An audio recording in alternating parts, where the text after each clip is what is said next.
Facebook world. Hey, it's my first Facebook Live, kind of inspired by Mike Cunningham with his presentation of the Sprinters Compendium over the weekend.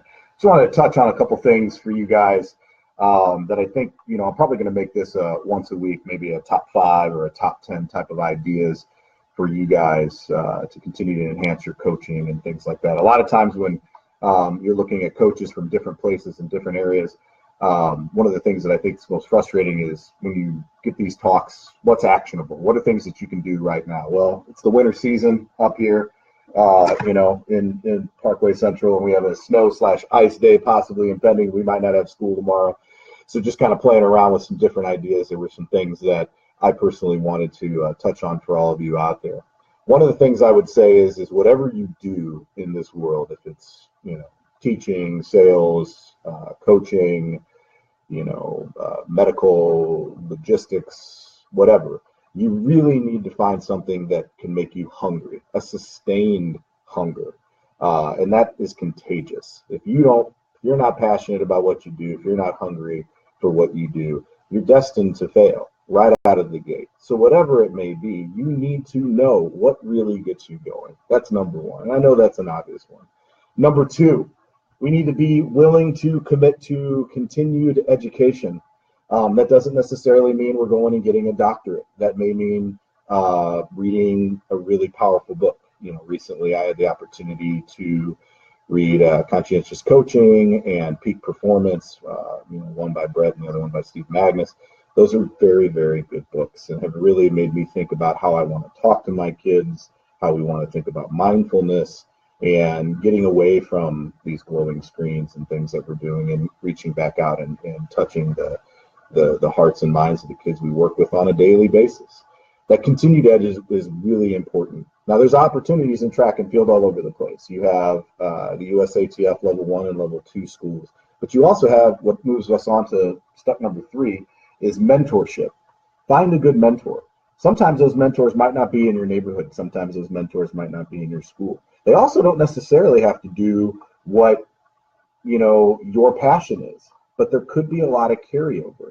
Some of the best mentors I've ever had that have been a big part of my life actually started in very different avenues and different things. And funny thing is, a lot of those mentors were people that kind of frustrated me, challenged me, made life difficult for me.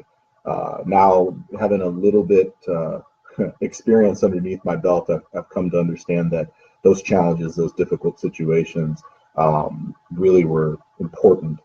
They taught me some of the best lessons I've ever had, and people like Ken Greathouse, people like Jim Carrey, they used to drive me nuts. But I've learned more from those two individuals about how it is to be a teacher, how it is to be a coach and an educator than I ever would have expected to have learned knowing them as a student, as an actual high school student. So that continued education is really important. When I was a little kid, one of the things I used to like to do over winter break was I'd get a video game and I'd try to beat that video game over winter break. Now that I've grown a little bit older and a lot more bald, one of the things that I've really tried to focus in on is finding a book that I would read cover to cover over winter break. Little things like that.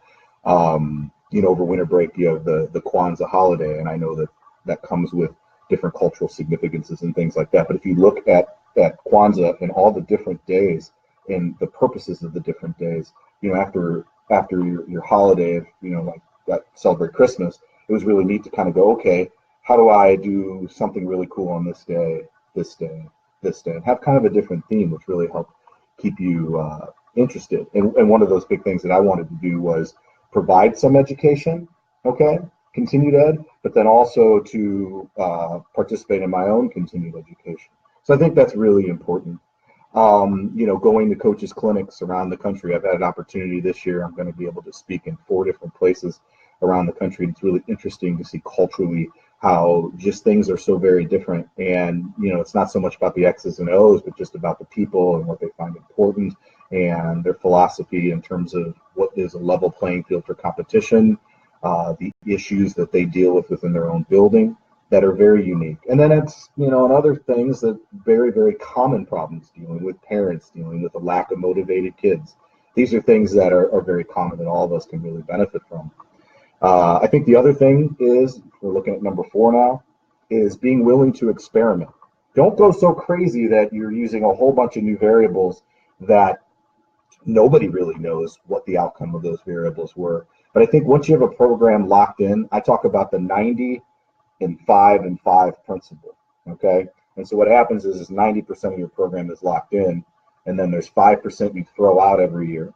There's 5% of new things you're trying to do. And you're like, well, wait a second, that's only 95%. All these math people out here. Yeah, because 5% is a mystery that you have no idea that's going to come. And that's that idea of committing a little bit of flexibility to the things that you're trying to do through training or through the classroom. Right now, I'm teaching a new class, AP Human Geography, which brings a whole new host of opportunities and a whole new host of challenges as a teacher and as an educator. And it's been really fun because going through this process of developing lesson plans and, critical activities and bell ringers and things for kids to do, it's made me really look back on, how did I do this the first time I did this? And what are the things that I kind of maybe struggle with or stale with the classes that I've taught for a really long time? And what are those things that really work? And I think that same kind of attitude of what works and what is stale and what might be fresh for you to do is really interesting as an educator and as a coach. And I believe that both of those things feed each other, right? If you're a teacher, you're a coach. And if you're a coach, you're also an educator. And so those are things that are really, really important. And then the last thing is, you have to be willing to understand that not everybody's going to come your way. No matter how good of an educator you are, no matter how good of a coach you are, I think it's the challenge for us is to make the people we work with, whatever field it may be, business, education, sports, our challenge is to make those people good. And then we need to create a path for them to be great.